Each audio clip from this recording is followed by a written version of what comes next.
Hey everyone, this amazing ESO Network show is brought to you by our fine sponsor, Amazon.com. Please remember to shop Amazon for all your geeky needs, no matter what time of the year it is. All you need to do is go to esopodcast.com/ESO Amazon, or click on the Amazon banner on the ESO Network webpage to go to our e-store. It's the best way to shop and the best way to support this program, and it doesn't cost you anything extra. Okay, that's enough of me babbling for now. Now on with your regular scheduled show. We need to tape a promo, guys. If you had to encapsulate the roundtable in one catchphrasey kind of way, what would you say? Rampant dickery? Redonkulous? Let's not go with Shrek. That The first one was good. The second one was great. After that, it kind of, Guys, promo. Stay on topic here. Okay. Stay on topic. Stay on topic. Oh, no, I'm going in. Stay on topic. Stay on topic. Red leader, I'm sorry. Stay on topic. I can't say it. It's up to you, Red 5. Oh, God. Here's the promo, So, Luke. Promo. The Roundtable. Brought to you by Revolution SF. Tough love for sci-fi. Available at revolutionsf.com and iTunes.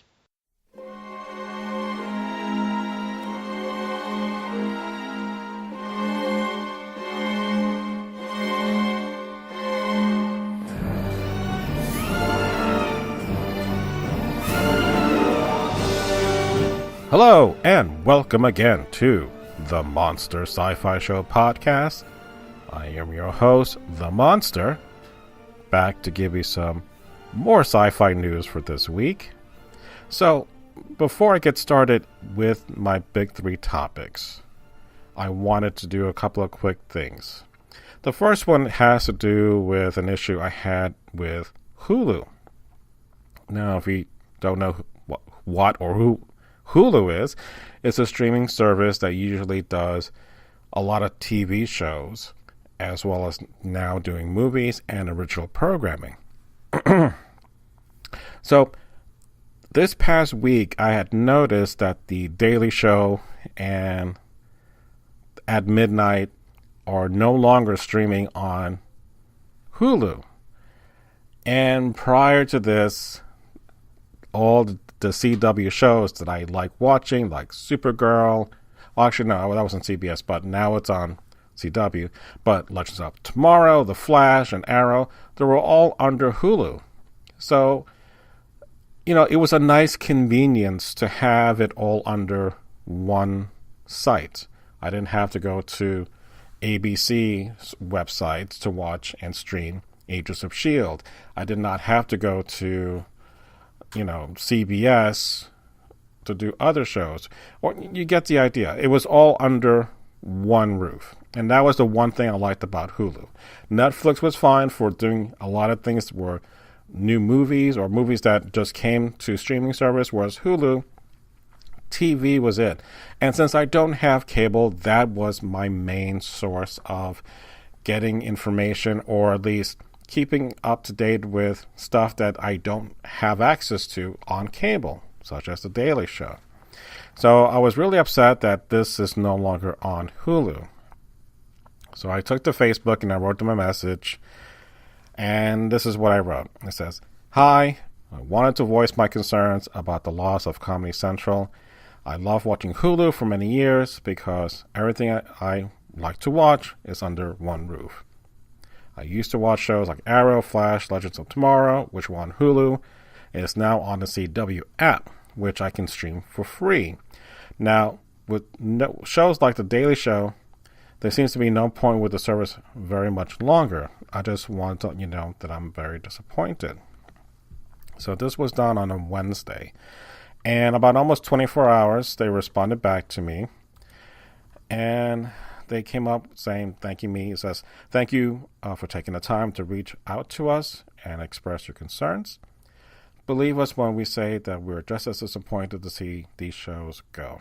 It's our goal here at Hulu to make amazing content available for streaming as we can, but things like this are ultimately determined by the licensing agreements made with each content owner. We're always evaluating our services to ensure we're delivering the best content for the value, As part of the process, our broad agreement with Viacom has expired. The Daily Show was unfortunately among those affected. The good news is that we're still exclusively streaming the rights for many other Viacom's most popular shows, Broad City, Inside Amy Schumer, South Park, and such. Since you're a fan of the CW shows mentioned previously as well, we think you might also enjoy shows like Powerless, Shadowhunters, and Stitchers. All this being said, please know that your feedback is definitely not going unnoticed. If we can help in anything else, please let us know. So, I thanked him for that email. And yes, I do watch Powerless. Very good show. I have not watched Shadowhunters, nor have I watched Stitchers. So, based upon this interaction, I'm definitely going to check them out. And honestly, I'm really going to hold out until the Handmaid's Tale comes, I think, in April. Once that happens, I'm going to reevaluate pretty much my decision about going to stay with Hulu. Because, again, I can see then the Daily Show on the CW, on the Comedy Central app, and then stream it. All the DC shows are on the CW show. I can stream that. So, aside from Handmaid's Tale, I don't see much in the way of me staying on. And it's unfortunate because, again, all the stuff that I used to love was under one roof. And now people are realizing that rather than licensing out their material, they can keep it in-house and make more money doing it that way. So it's unfortunate, but I picked Hulu, again, in the mix of I have Amazon and I also have Netflix to help with being a cord cutter. Because, again, cable is way too expensive, and Hulu was great for doing specifically television stuff. But, man, it sucks that this is what's happening. But I do watch Broad City. I love Inside Amy Schumer.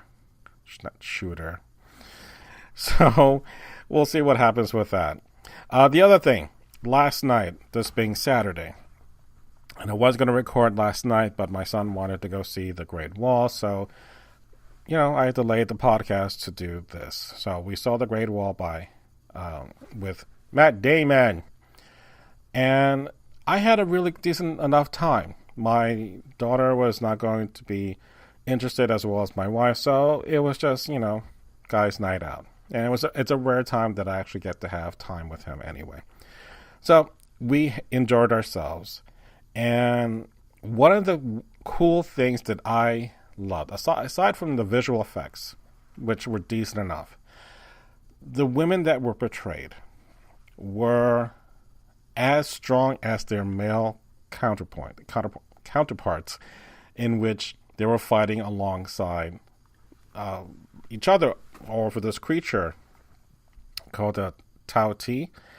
And I was just like, that's awesome, because you really don't get that as a I don't know. You would think, the women would have a lesser role, or they'll be not as strong as the men and will be doing other roles that are more supportive. No, they were alongside the men. And at one point of the story, the male general who dies is giving his powers, his executive control, I guess, to his next in command, which happens to be a woman. And her name is, and I hope I'm not mispronouncing, but it's Jin Tyne? I'm not sure how to pronounce it. I'm sorry. But she played Commander Lin, and my God, I really got enamored with her very quickly.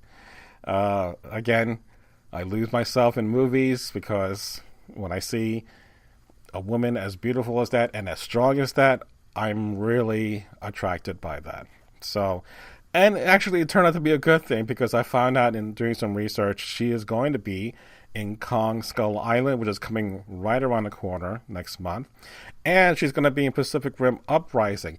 So, in a weird way, I really got to know something more about this actress that I would have not known otherwise had my son chose to go out to the movie. So, with that said, there was one moment in this kind of illogical thing, and it's a minor spoiler point, but it's at the very beginning. Matt and another guy, I forget his name, are basically searching for the black powder. Now, this is way back in ye olden times, so many centuries ago. Basically, it's the it's the what's the black powder? It's gunpowder, you damn idiot. Gunpowder. So that's what they were searching. So they're in the Far East looking for tales or stories about this amazing power that the black powder can be used in. So as they're being chased by hordes of mountain people, whatever you want to call them, they were able to escape, but the numbers have been dwindling. And this one particular rest stop over a campfire, these beasts come out and pretty much kill the remaining crew except for the last two, which is Matt and the other guy. So Matt was able to slice off one of the legs or arms or whatever you want to call it off the beast. So as the next day progresses, they're being again chased by the horde of mountain people, and by that time they reach the Great Wall, and that's when they get held captive or taken inside, and they get to reveal what they're holding, which is this leg. And basically, this is the rub. The other side of the wall is when all the action takes place of these creatures, because they come from a mountain in a distance and they come attack them every 60 years. But on the other side of the wall, not the side that Matt and the other guy were captured. So when those creatures creep over to the other side, that's the question that I have. And again, it's a minor point, but I thought about that. I'm like, that doesn't make any sense. I mean, they are... Whatever. I'm not going to get into it any further. I just thought about, if you're doing this and the creatures were going to be coming sooner than expected, why are they doing that on the wrong side? And yet the next scene or two, they're appearing, and then there they are on the other side. So, a bit of a plot device point that I didn't care for, but nonetheless, if you want a good popcorn movie, by all means, go watch it. I was thoroughly entertained. I wasn't questioning about the whole whitewashing of Matt Damon's being there. That's the white man saving all these natives, that kind of thing. It wasn't even close to that. If anything, he became not so much the leader, but he became part of the greater sum. So I leave it on that. And it was great. It was, again, good popcorn movie. All right. So, finally, after almost 10 minutes or so, let's get on to the big three items I'm going to be talking about. We have still the rumor out there about Ben Affleck not being played by, the Batman being played by Ben Affleck. And that's still a rumor, but it's more persistent now than it was about a week ago. And it's worrisome, but we'll talk about that in a moment. The other news is we have Mel Gibson being considered to do Suicide Squad 2. So that's lovely, considering what he has done in the past. Lovely. And lastly, I have some possible information about Namor. Prince Namor. If you know that character, he is the equivalent to DC's Aquaman. He is Prince of Atlantis. He may possibly appear in the Inhumans series that is going to be coming out very soon.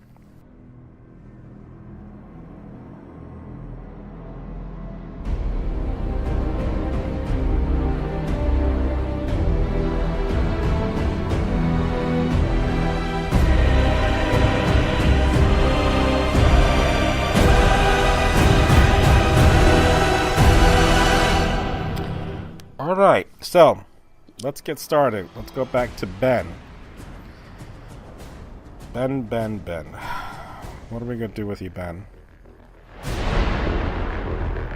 As I mentioned, it's just a rumor. But there's a guy named John Campy from Collider, I guess is the website that this is coming from. It says, please take this with a massive grain of salt. However, he does cite 3 separate anonymous sources that told him that Ben Affleck, make no mistake, he does want out. He doesn't want to make the Batman movie anymore. And talking with Warner Brothers in an attempt to get out of playing Batman, but it may be something he may not be getting out of because of his contract with Warner Brothers. But if this is what's going to be happening, what are the ramifications? Before we go any further, I'm going to play a quick clip from my podcast partner, Mr. Gene. I had asked him that question about what would happen if Ben did happen to no longer play Batman in the next movie.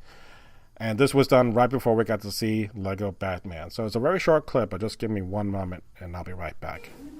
It makes a difference because we've already seen Batfleck. And we like Batfleck. Batfleck, Wonder Woman was standing, Gal Gadot's Wonder Woman was standing, he was the best thing in the movie, I think. He was solid. It was fine. He wasn't brooding. He was okay. So if he leaves the project, which I don't know if that's been confirmed, it's Valentine's Day, I don't know, I've heard some rumors, but I'm just like, yeah, DC, you've got some big problems. Yeah.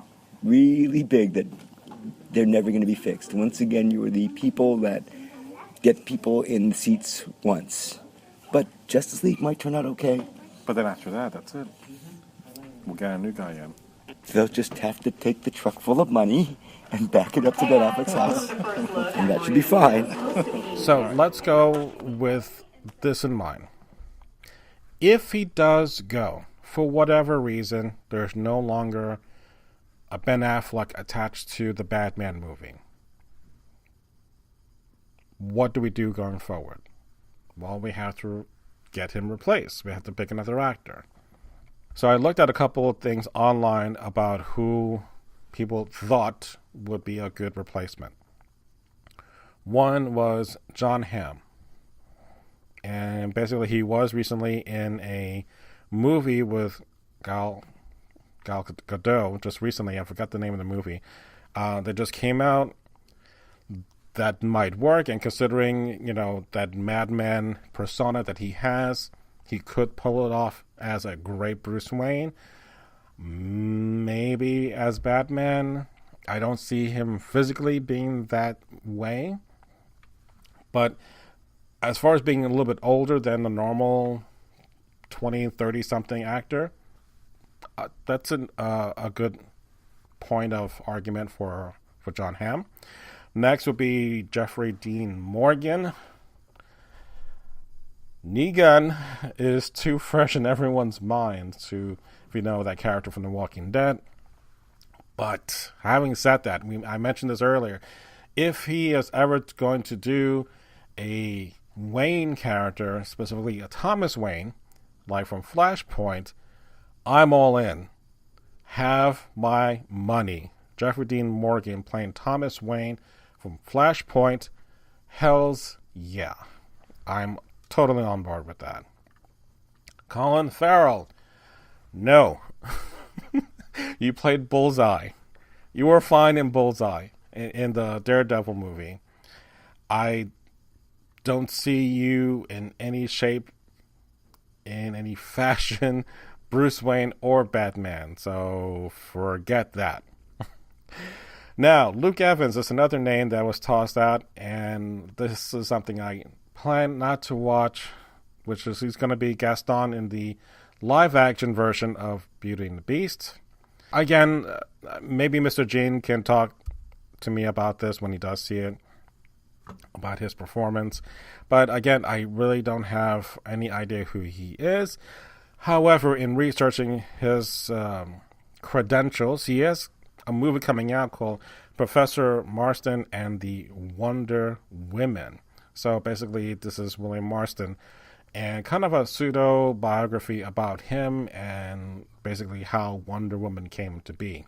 So I don't know when this is coming out, but it is in post-production as of right now. Gerard Butler, who was in 300, physically, yes, when he was in 300. Physically now, he's not in 300. No. And Matt Damon, no, you were just in the Great Wall, and you're looking quite old. And you might be too short. I don't know how tall Matt Damon is, but no. Robin, yes. Or a Nightwing, yes. Batman, no. And besides, it might hurt Ben's feelings. I don't know. Christian Bale, no. He's already done Batman, and I don't want him to do like a Sean Connery and say never again movie in which it's just, no. Let's just leave it at that. Move on. Michael Fassbender, he's done Magneto. He did Assassin's Creed. I like him a lot. I just think no more superhero movies or nothing to that fashion. Let him be able to do other movies. And one of the movies I've been wanting to see is Macbeth, which is one of my favorite books of all time. And that was on Amazon recently, too. So I have to watch other things that he does. Hugh Jackman.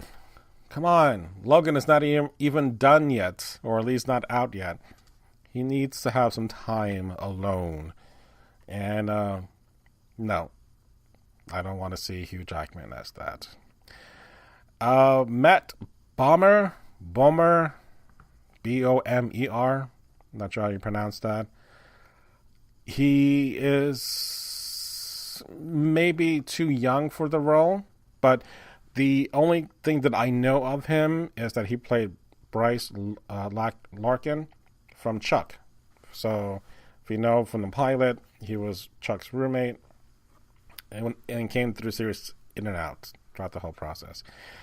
The other, and I think this is going to be the hands down to me a winner, and if you would ask me who would I suggest, it's this guy. Armie Hammer. Armie Hammer, one, it's a bit taller than Ben. I think 2 or 3 inches taller. Even more menacing in that stature. Yes, he did the Lone Ranger. Yes, it was a disaster. But does he have that strong jawline? Hell yeah. And he was going to play Batman in the Justice League Mortal movie by George Miller that came out in 2009, before the writer's strike happened. So if George Miller, who does the Mad Max movies, thought that he was good as Batman, then by all means, let Armie Hammer get his Batman due. Without a doubt, that's who I would go with. Armie Hammer.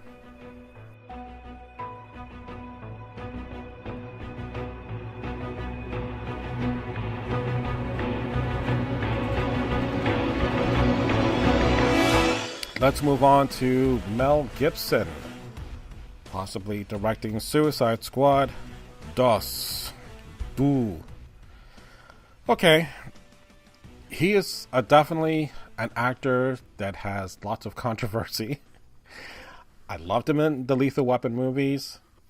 I loved his directing efforts in Braveheart. Great movie, great soundtrack by James Horner. After that, that's when we have problems. I'm not going to get into the details of it, just because this is not where I want to go to. But he has returned back to his strengths as a director, which Hacksaw Ridge was nominated for Best Director and Best Picture, which is going to be coming up very soon. So if he does win, is he going to be now back in the good graces of Hollywood? That's a question that I had asked my wife. about separating the art from the artist. And we were going at length about this. And basically, if it's something that happened in which it was a while ago, but nothing has occurred after, meaning for however long that period was, and if it seems as if he went through a bad period in his life, maybe that could be it to explain whatever his actions are. Not so necessarily it being a forgivable thing, but, we all go through points of our lives that we're not proud of. So, whereas, and I brought up the whole Bill Cosby thing, we both grew up watching Bill Cosby, Fat Albert, The Cosby Show, all the comedy specials that he used to do, the Jell-O pudding pop commercials. Having all the controversy and the scandals are coming out that seems to be laced throughout all those years, you really can't pull out what is really good out of the artist because of what happened while the art was being made. So, in that respect, you can allow Mel Gibson then to direct, another movie. And hell, Warner Brothers thinks that he's qualified to do a Suicide Squad movie. It may be the best thing that Suicide Squad needs. Who knows? But again, you may not agree with what had happened or what he has said or what he has done. That always is going to be a thing that you are wondering in the back of your head. But it could be, again, as my wife pointed out, a period in his life that he had a bad one of things. So he hasn't had a major mishap since then. So he may be back on track to do what he is good at, which is making movies, or at least be in movies. He was in Machete, the last Machete movie, and it's a cameo, so he was fine. I actually enjoyed his little quick appearance. So, as far as where they're going to take Suicide Squad, I have no idea, because you're going to have David Ayer, who's going to spin off Harley Quinn into her own movie. So they're kind of leaving the boys behind. I mean, for all we know, after a while, Mel will just realize, you know what, this is beneath me. Screw you guys, and just forget it altogether.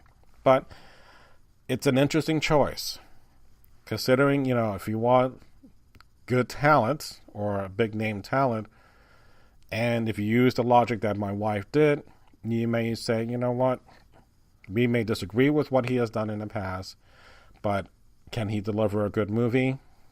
That may be the underlying reason, the bottom line. Can he deliver? And he may deliver a really good Suicide Squad movie. Stronger than a whale, he can swim anywhere. He can breathe underwater and go flying through the air. The noble submariner, Prince of the Deep, will be waiting every day. Lord Namor of Atlantis is the Prince of the Deep. All right. So let's move on to the last part. We're still set to do an Inhuman series. And if you remember, the first 2 episodes are going to be released into the movie theaters and IMAX specifically. And it's coming out in September. And then the rest of the series will happen after that on regular television. So, there is rumor now about Namor, the Submariner, possibly doing a cameo or maybe a guest spot or playing a role within the Inhuman series. So that got the internet buzzing. Buzzing to the point where people were asking, well, who can play Namor?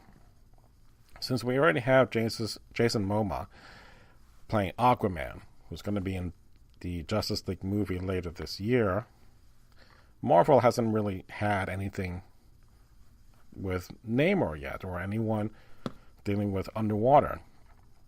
So, Donnie Yen had posted images of himself in certain poses against Namor in the comics. So, look, I'm all for someone who's not white. Someone who is not a traditional white-looking actor. I would like to see more diversity. So, to see Donnie Yen, who was, of course, Rogue One story, and he was in, I guess, Triple X, The Return of Xander Cage, which I don't care about. But an Asian actor in a Marvel movie that's a main role, not a supporting role like, the Submariner, Namor's sidekick, Subby, that kind of thing. But to have an Asian actor portray a famous and long-term comic book character like Namor, that makes perfect sense to do that. And Jason Momoa, completely different from the traditional blonde hair, white face actor that we see in the comics, also going in a different direction. So that in itself, I think that's the right way to go with changing the thing that has always been done before for today's audiences. Because again, we talked about representation many times in this podcast. That will be a good thing. And considering how Rogue One had a really well-diverse cast of characters, that's what I want to see with Marvel. And Marvel really hasn't done that yet. We are going to get a good Black Panther movie, which we're going to get a predominantly black cast, which is something that has to have happened in order for that world to exist. But so my head is the question of how they're going to portray the water world, regardless whether it's DC's take with Aquaman or Marvel's take with Namor. It makes no difference, but I just want to see how an underwater world looks, how that will be filmed. Now, the other thing is that, is he going to be a Inhuman character? Is he a mutant, as he just happens to live under the sea like SpongeBob? I don't know. As far as in the future, will there be a Namor movie? Or could he also be appearing in the Avengers Infinity Wars movie? That could also happen as well. So we'll see what happens in the next couple of months about if Namor does appear. But just on the news about Donnie Yen being really interested in playing the role of Namor, I think is a positive thing. And it would make big news to help Marvel in a sense of, overcoming the problems that Agents of S.H.I.E.L.D. is having. Well, again, Marvel's Netflix series doing spectacular. I think Agents of S.H.I.E.L.D. needs to help. Just like Ghost Rider appearing the first half of the season. Very enjoyable. But honestly, the whole LMD series, second half, not so much. So, who knows what will happen with the Inhuman series, but again, it could be a nice little boost for them to have, considering how long and the series has been going without having some kind of direction, and how heavily devoted they were to doing the Inhuman storyline since season 2. So, we'll see what happens with that. All right. So, on that note, I am done, finally, with the podcast. So, I want to thank you very much for listening to me, to yammer on about all the fun stuff that I've been talking about. So, if you have any comments, questions, or concerns, please let me know at my email at monsterscifishow@gmail.com. You can follow me on the various social networks. And as always, thank you very much for listening to the Monster Sci-Fi Show. Sci-fi from a certain point of view. Good night.